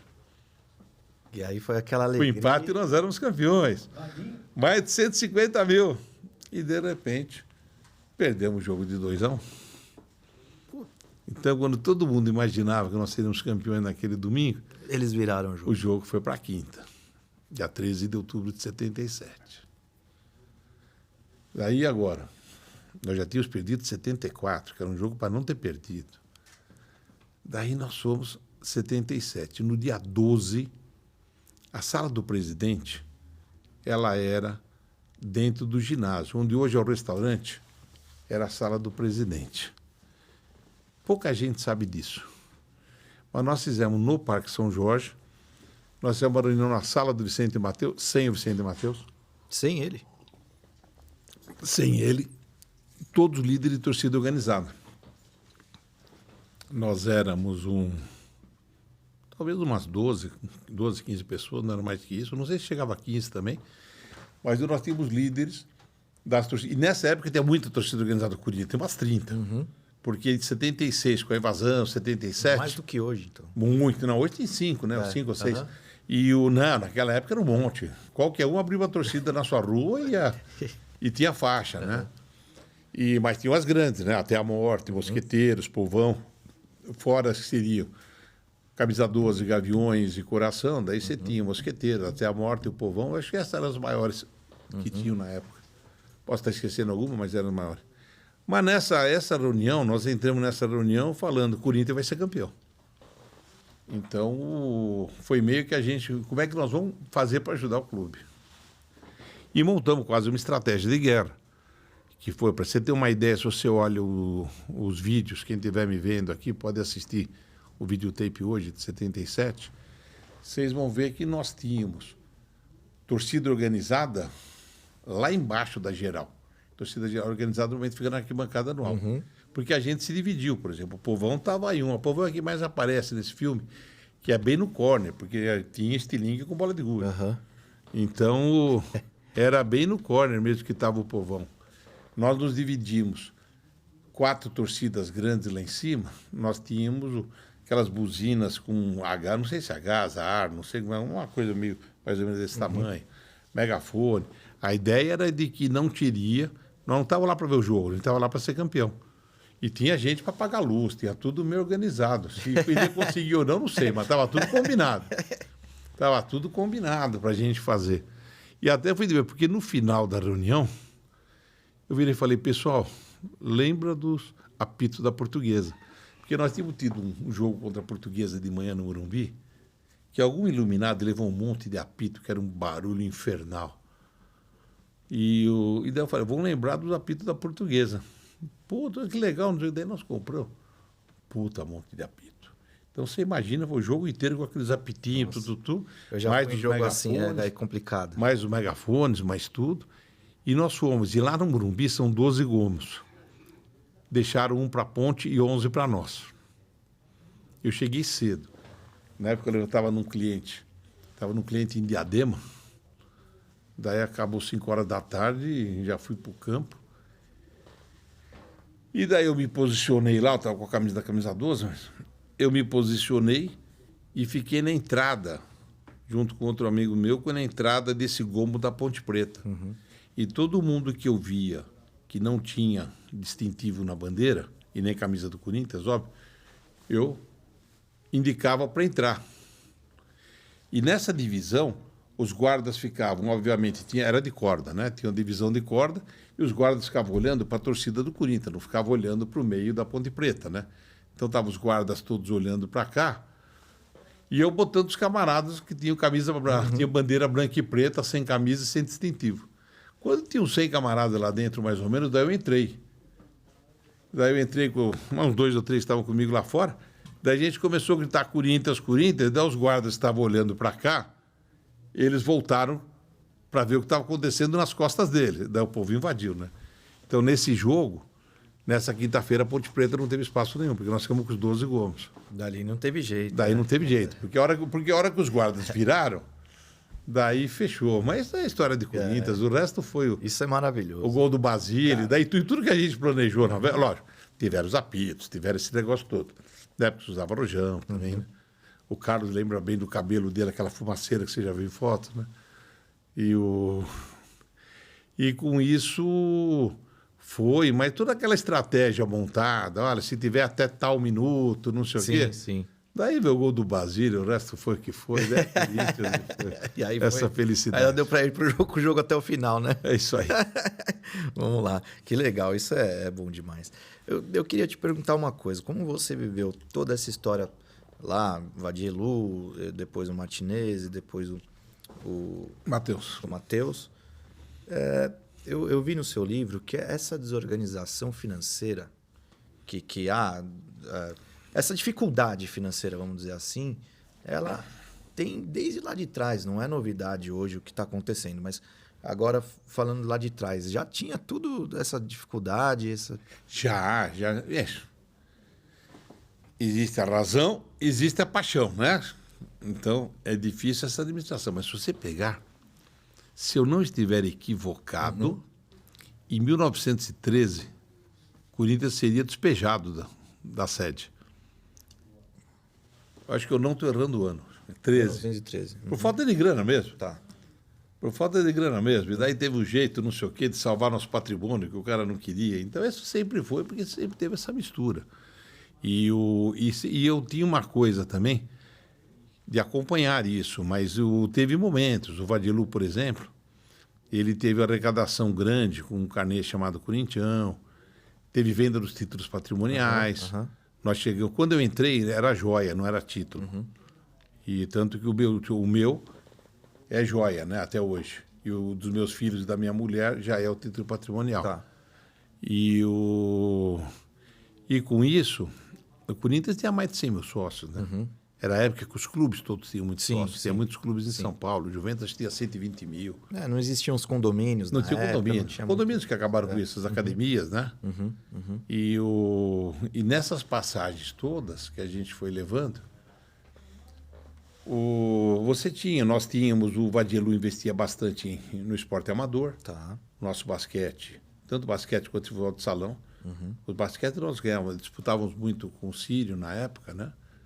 Mas a gente entrava no ginásio Parque São Jorge, com o pé com a mão, Corinthians é campeão. Que legal. Então isso já era uma coisa muito... Aí depois você acabou dando uma afastada do Aí eu afastei. do clube e É que voltou. torcida organizada, gente, é coisa de adolescente, né? Aham. Uma hora você tem que trabalhar, ter filhos, né? Então, tanto que o Bolívar vai até 79, né? E daí, fazendo a parte de a vida profissional crescendo, Sim, né? família, 79 eu já estava... 79 eu já tinha terminado a segunda faculdade. Caramba. Então, eu já tinha feito ciência contábil, já tinha feito administração, quer dizer, e com isso a gente foi indo. E aí eu acabei me afastando mesmo. Certo. Quer dizer, em todos os jogos não. Mas eu ia em vários jogos ao longo do ano. Não tinha mais ligação com a torcida organizada. Ajudava, lógico, quando o Vila me pedia alguma coisa para ajudar na torcida, comprar uma rifa disso, para daquilo, Claro. a gente estava sempre ajudando. Mas umas coisas mais assim meio passiva, né? Quando era uma coisa de pedido. E com isso seguiu. E eu sempre falei para o meu pessoal lá em casa, falar para a Verinha, para as crianças, para o Adriano, o Vitor, a Mirella, falar para eles, quando eu tiver 60 anos eu vou querer ser conselheiro do Corinthians. Então, eu fiz 60 anos em 2015. Não, então, mas... Então, isso. Mas eu sempre falava, com 60 anos quero ser conselheiro do Corinthians. E daí, nós tivemos um jogo contra o River. 2006. 2006, tivemos um jogo contra o River Plate. Quando teve o jogo contra o River, com tudo que aconteceu, daí eu cheguei no café da manhã, reuni a velha, as crianças, falei, os velhos estão acabando com o Corinthians, eu vou pro Corinthians. Isso foi em 2006. Daí eu procurei o Vila Maria, falei, Vila, esses velhos não dá, esse negócio da camisa doce oposição a vida inteira, nós temos que ser conselheiro, vamos entrar lá. Daí o Vila falou para mim, o dia que aparecer um cara sério, eu te aviso. E não deu, acho que uns 2 meses, ele me telefonou e falou, apareceu, o cara é André Sanches. Daí eu falou, vou te apresentar o Andrés. Daí marcamos um almoço lá no Rubaiá da Faria Lima até. Nós fomos lá fazer um almoço, daí ele me apresentou o Andrés, vocês conhecem o jeito do Andrés, né? Sei bem. A Vila ele Mariana. veio aqui. Vila Mariana. Tem 3 vagas para os Gaviões, tem 2 vagas para camisa 12. Você acha que uma vaga é do Raul? Você que decide, pô, nem sei quem ele é. Isso bem jeitão de André junto comigo lá no Rubaiá, né?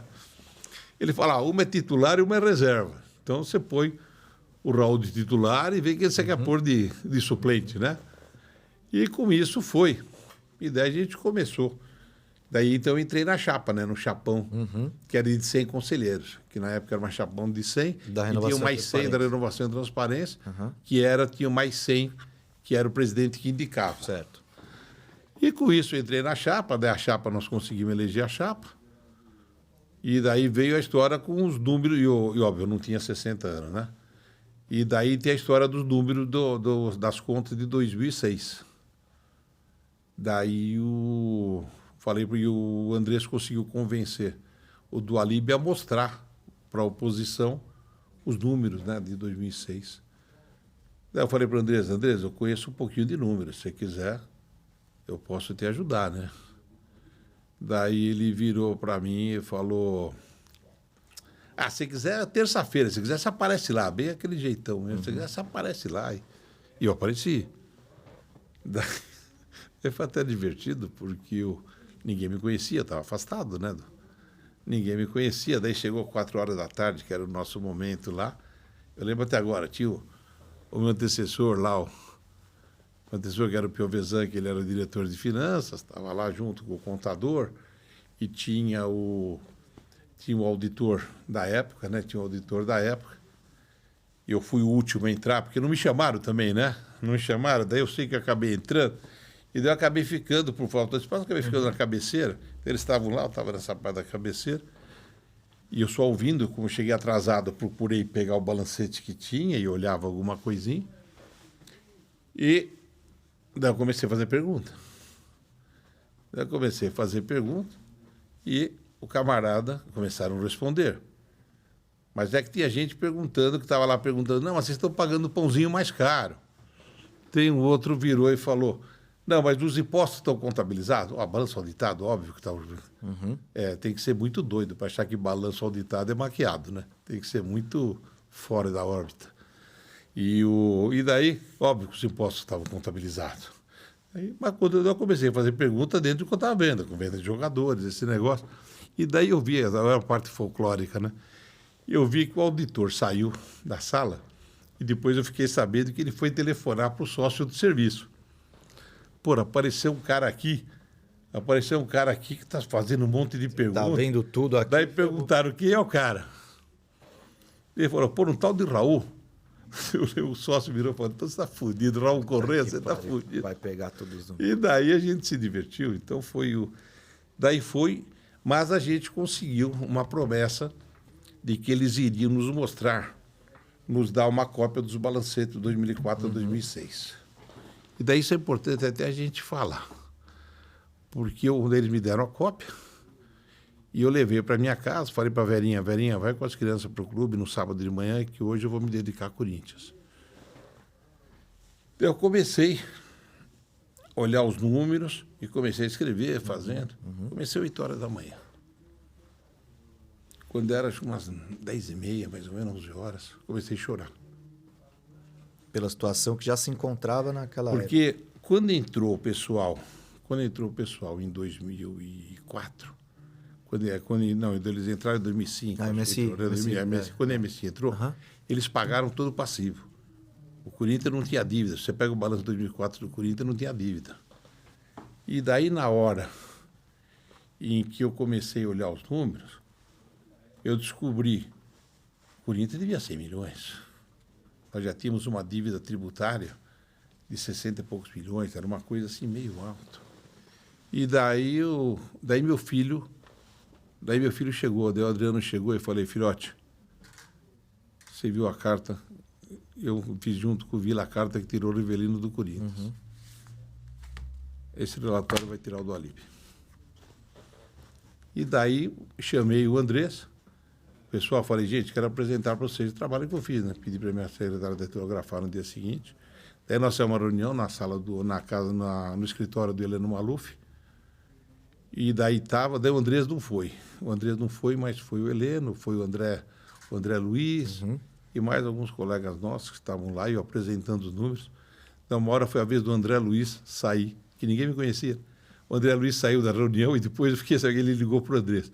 Andrés, esse cara é nosso, ao contrário, o cara está querendo nos assustar. O cara está querendo nos assustar. E daí a gente começou, mas essa era a realidade, né? E com isso foi, e daí nós fomos trabalhando, e o Andrés fazendo um belo trabalho, o Andrés, o Mário Gobi, o André Luiz, quer dizer, então, todo o pessoal da renovação. E aí foi quando você entrou na... E daí foi que o Andrés, nós ganhamos as eleições, daí o Andrés, ele virou para mim e falou, olha, se o Rosenberg vier com a gente, ele vai para finanças, você para administrativo. Se ele não vier, você vai para finanças. E a gente, daí o Rosenberg não veio no primeiro momento, daí eu acabei indo para as finanças do clube. E isso foi no final já em 2007, né? Quando nós entramos. E daí tem todas as histórias até pitorescas, né? Porque eu sou um corintiano e que não tem verde na minha casa, né? Eu tenho um bar que vende cerveja, mas não vende nem Heineken, nem Stella, né? Porque é verde. Então, mas isso é minha vida inteira. Estou de preto e branco, não é porque eu vim aqui. Já é normal, né? Já é normal, faz parte do show, né? Quer dizer, faz parte do show. Mas isso é uma vida inteira. E com isso, a gente entrou, e quando eu entrei, gente, no primeiro dia, né, que estava aquela história, nós estávamos entrando, você não sabia de nada. E foi curioso, porque eu entrei na minha sala era uma sala antes da sala do presidente. Eu entrei lá, eu encontro um marca-texto verde, uma garrafa de água com tampa verde. Pediu para tirar tudo. Bala de hortelã, na minha sala. E eu tinha chamado uma reunião com o pessoal para falar, gente, não tem medo, porque eles estavam há 16 anos, daí entrou oposição. Daí eu chamei todo mundo para falar que a gente não mordia, né? Que a gente ia pegar tanto que muitos estão lá até hoje. E daí marquei a reunião. Daí fui lá, expliquei para o pessoal como é que a gente ia fazer, qual era a história, contando um pouquinho qual era a intenção da gestão do Andrés. E daí fomos lá. E acabou a reunião. No final eu perguntei, quem é que é de compra? Daí uma menina levantou a mão, tirei o marca-texto, falei, essa daqui é a última porcaria verde que entra nesse clube. Joguei no lixo.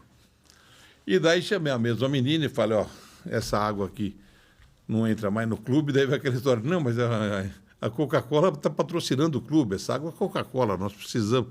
Falei, mas não vai entrar mais água aqui, não.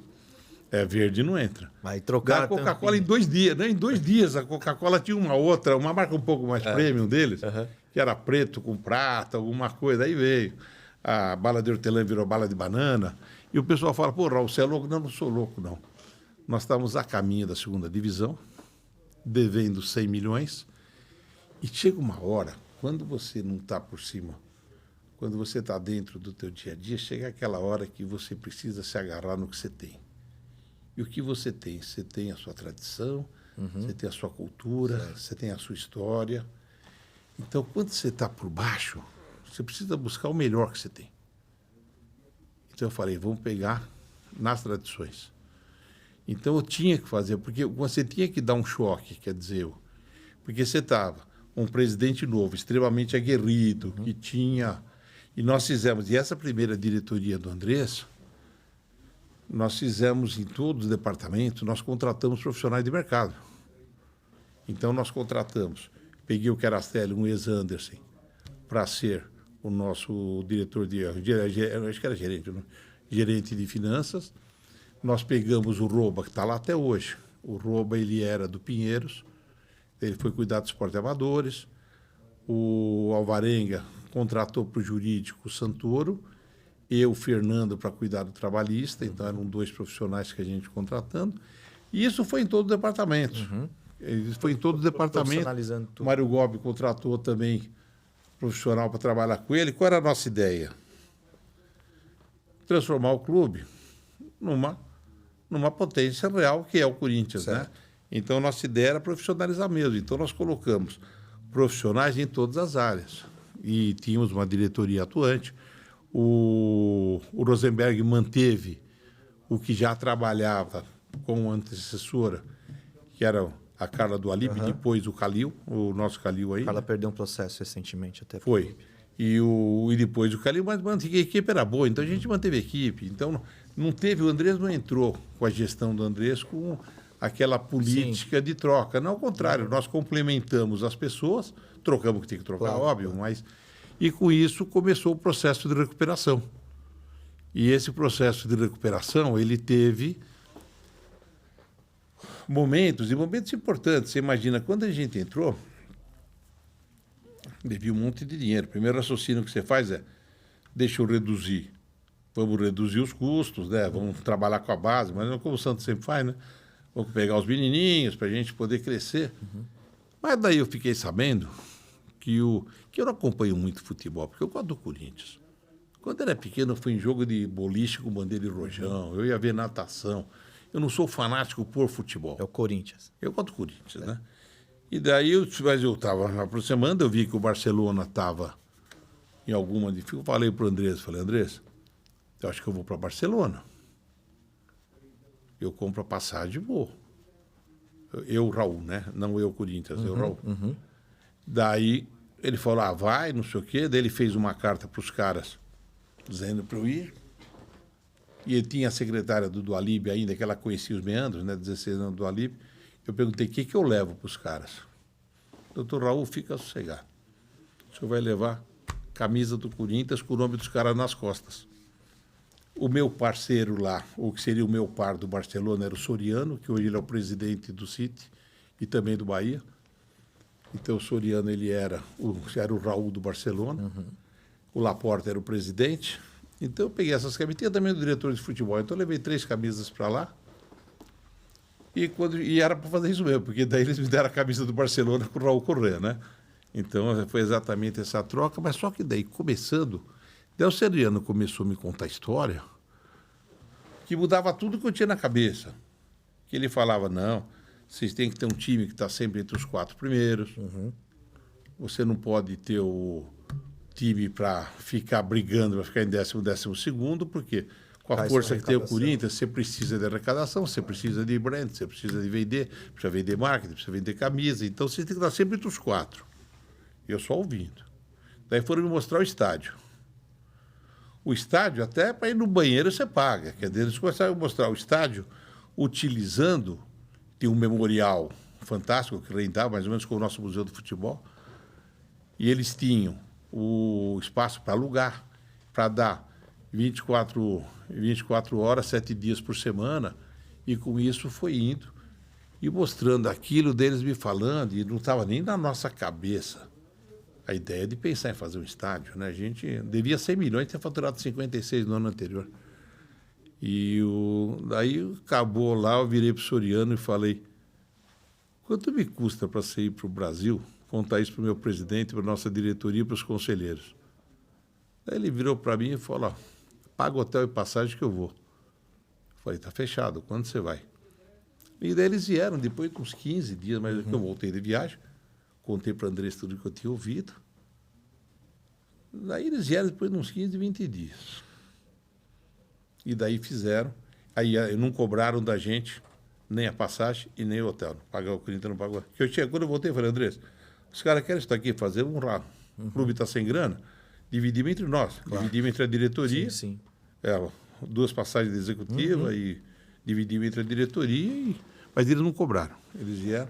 Mas vieram, fizeram a reunião lá com a diretoria, depois fizeram a reunião com os conselheiros. E eles mostraram a importância de ter um estádio. E a importância de ter um time forte. E daí isso foi também mudando um pouco a nossa cabeça, porque daí nós caímos para a segunda divisão, daí teve o... Você que gosta da história de torcida, no dia que nós caímos para a segunda divisão, o bambuzal que tem atrás da fazendinha pegou fogo. No dia que nós caímos... E era onde nós pegávamos o mastro de bandeira. Caramba. Na época de início do Gaviões de Camisa 12. Ali, pegou fogo no dia que nós caímos para a segunda divisão. Acredito. Se recuperou, está funcionando até hoje lá. Mas pegou no dia que nós caímos para a segunda divisão. E daí, isso foi. Então, nós temos. Daí o Andrés começou pegando, e daí montamos time forte, do campeão mundial, esse negócio todo, aí um monte de coisa a favor. E essa, mais ou menos, foi um pouco da história que a gente acabou fazendo. Mas uma semelhança que um tem com o outro hoje, tanto o Barcelona quanto o Corinthians, são suas dívidas. Altíssimas. Tanto o Corinthians quanto o Barcelona também passa por uma dificuldade enorme, que foi nas últimas administrações. Eu queria saber, assim, na sua opinião, o que aconteceu de lá para cá, de quando a renovação e transparência sumiu, até hoje, para a gente estar com tal dívida e essa dificuldade? Poxa, todo dia é processo que um jogador ganha. Ramiro ganhou ontem, anteontem, agora o Michel Macedo ganhou. Quando a gente entrou, como eu te falei, nós tínhamos um endividamento de 100 milhões e faturávamos metade disso. Então, você tem algumas coisas que você tinha que fazer. Nós tivemos até, por exemplo, o momento de parar de pagar imposto. Porque você precisava investir para você poder pagar. Se você ganha 50 e deve 100, você precisa ganhar mais que 100 para pagar o que você deve, né? Então, nós tivemos que fazer uma administração nesse sentido. E pegamos, daí veio o Ronaldo, veio a camiseta Nunca Vou Te Abandonar, que também tem história, outro dia eu posso te contar. E nesse momento, quando a gente veio com isso, o Ronaldo veio a ideia do CT. A ideia do estádio é o Barcelona.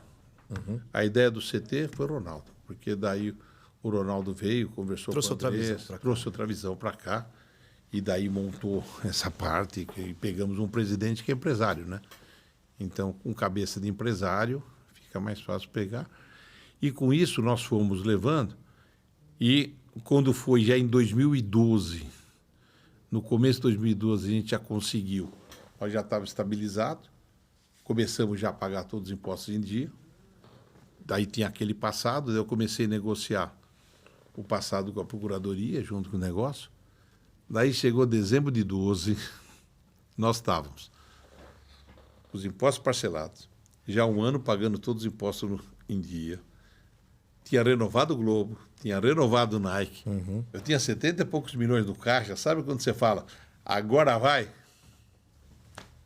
Aí estou no Japão. Uma mesa, a mesa era redonda, né? Vamos falar que a cabeceira era uma mesa. Tinha Mário Gobi, o Eli, que era... O Eli acho que era secretário naquela época, o Eli, que hoje é vice-presidente, o Eli, eu, a taça que a gente ganhou 1 hora antes, Sérgio Alvarenga e o Ximenes. Ronaldo E o Ximenes. Ronaldo Ximenes. Daí o Mário Gobi virou para mim e falou: comprei o Pato. A taça que ganhamos uma hora antes. E quanto? 40 milhões. Mas de quebra veio o Renato Augusto e Gil. Então nós estamos falando uma Sim. conta de 60 e pouco. Então você imagina. Isso não teria que ter passado pelo senhor antes? Tem esse questionamento de falar, porra, mas não dá, o caixa tá assim, assim, assado, como que vai? O nosso estatuto, ele é frágil nesse aspecto. Imagina, se você for pegar um cheque especial num banco de R$1.000, o diretor de finanças tem que assinar. Tá. Se você for comprar o Cristiano Ronaldo, o presidente assina sozinho. Então nós não temos tem os limites, tem que passar pelo CORE, quer dizer, mas não é uma coisa que ele passa. Então o presidente assina sozinho, até hoje. Teve uma comissão estatutária no ano passado aí, que até a nossa chapa sugeriu, olha, tem que assinar o diretor de futebol, o diretor jurídico, o diretor financeiro e o presidente. Mas nem levar em consideração essa Então sugestão. isso aconteceu sem qualquer tipo de consulta ao financeiro? Nada, Caixa, nada, buba meu boi, nada, vamos que vamos. Nada, vamos que vamos. E isso nós temos, de novo, ser profeta do passado, ele é muito fácil. É. Hein? Vamos só deixar claro. Não, eu apostaria no Pato também naquela época. Não, ser tô profeta contra- do passado é fácil. Não vamos esquecer que o Pato ele foi endossado pelo técnico.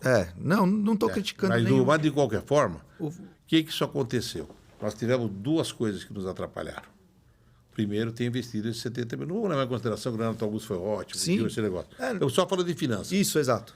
Daí nós tivemos um erro, profeta do passado, tá? Que foi, ao invés de vender os jogadores campeões do mundo, como nós tínhamos chance de ser bicampeões da Libertadores, foram renovados todos os contratos. Então você tinha jogador que, por exemplo, ganhava 300, passou a ganhar 500, número aleatório, né? Quer dizer, você teve uma importância Sim. razoável em cima, até a folha foi para o espaço. Então nós já tínhamos jogadores novos. Quando foi o Ronaldo? O Ronaldo ficava, se não me falha a memória, com 80% de tudo que ele trouxesse de patrocínio. Ele se pagava, né? Então, mas quando foi o Pato, não, mas são 800 mil de salário, mas tem 400 de direito de imagem. Só que não trouxe nada. Entendi. E o técnico botava ele para jogar, então você também não conseguia vender a imagem dele. Então isso foi, e isso nos atrapalhou sobremaneira. Isso nos atrapalhou sobremaneira, porque daí você começou a ter dívidas reais, porque o caixa acabou, que estava tudo organizadinho, daí ele acabou. Então isso teve, mas mesmo esses jogadores, o problema é que se repete, é a mistura de paixão. Esses jogadores que vieram, de uma forma ou outra, esses investimentos, o Pato trouxe o Jadson, quer dizer, o Renato Augusto e o Gil se pagaram, mas quando eles foram vendidos em 16, que era a hora de pegar esses 100 e poucos milhões de volta aí, Putz. daí resolveram, ao invés de pegar, agora vamos acertar nossas contas, trouxeram um monte de jogador e gastaram esse dinheiro.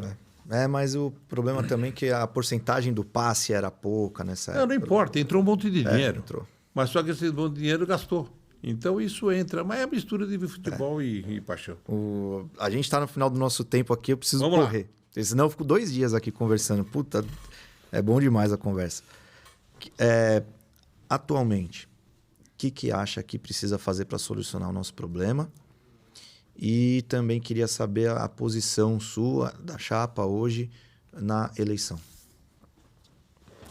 Nós temos, então, duas coisas. Quer dizer, primeiro, o que tem que fazer não tem muito segredo, gente. Deveríamos ter feito isso no passado, né? Você precisa ter um pé no chão. E a solução... Gente, quando eu estava lá, não precisa contratar ninguém para ajudar. Porque quando você tem um jogador de futebol, você tem que tomar cuidado na hora de contratar. Porque você fez um contrato de 4 anos, ele não rodou em 2 meses, você pode pôr na reserva, só que você tem que pagar os 4 anos. Tá. Então não adianta pegar a melhor assessoria externa, porque eu não mudo esse contrato, tem que mudar no Congresso, ela não tem que mudar isso aí, mas não tem essa condição de mudança, né? E daí quando você investiu, você não tem como mudar essa regra. Daí você atrasa o salário, daí você tem esses problemas que nós estamos vivendo.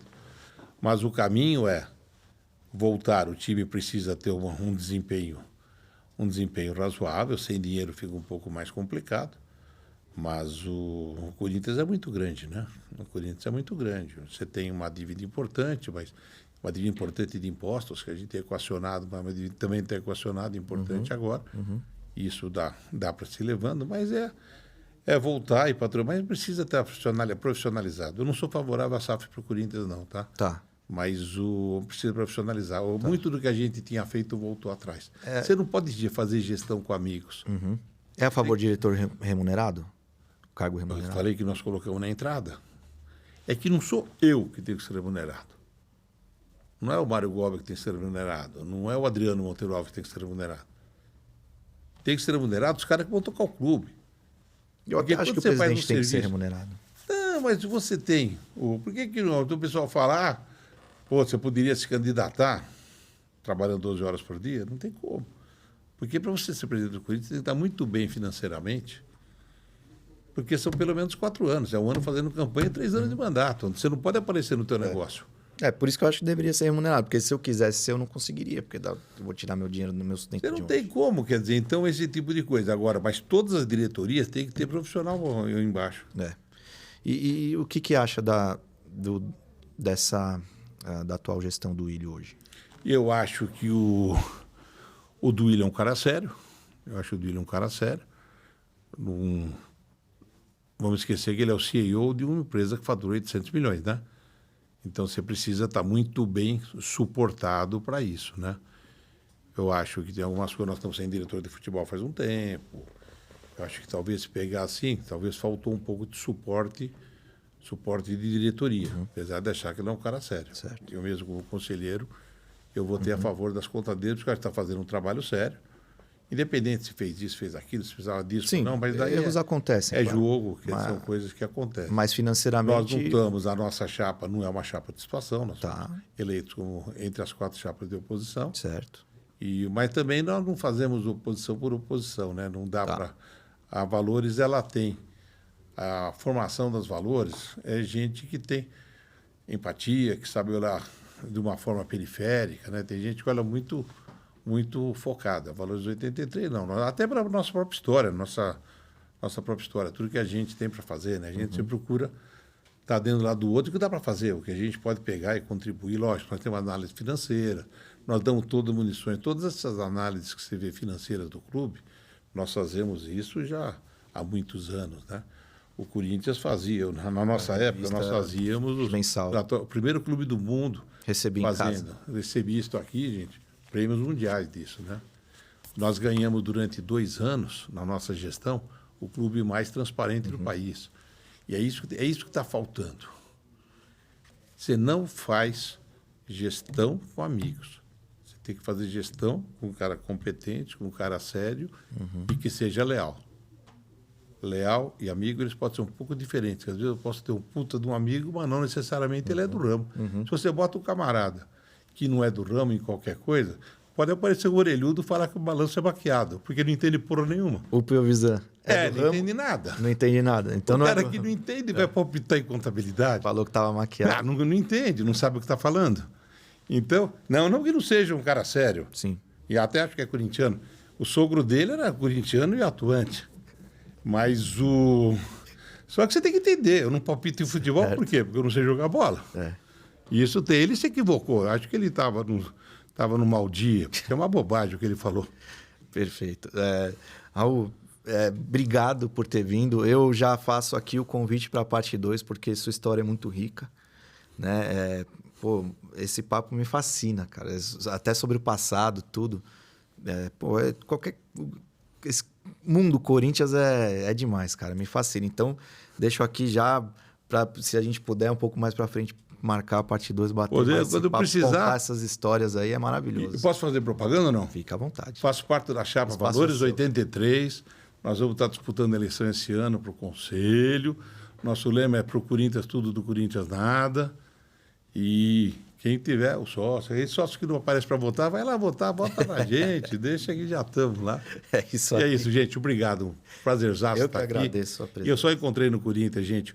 Pode ter política, pode ser isso. Eu fiz a brincadeira agora do Piovesan, que não entende contabilidade, mas no tudo É todo mundo o mesmo time, o mesmo irmão. É isso aí. E estamos levando que somos corintianos e 35 milhões de iguais. Gente, aqui hoje, então, só um dos fundadores dos Gaviões, da Camisa 12, diretor financeiro e cheio de história. Cara, tô aqui emocionado, feliz demais dessa conversa. Muito obrigado mesmo por me proporcionar a esse bate-papo. Boa sorte. E Obrigado. o que a gente puder ajudar também, conta com a gente. E é isso aí. Fiel, se inscreve, deixa o like e vamos para cima. Vai, Corinthians!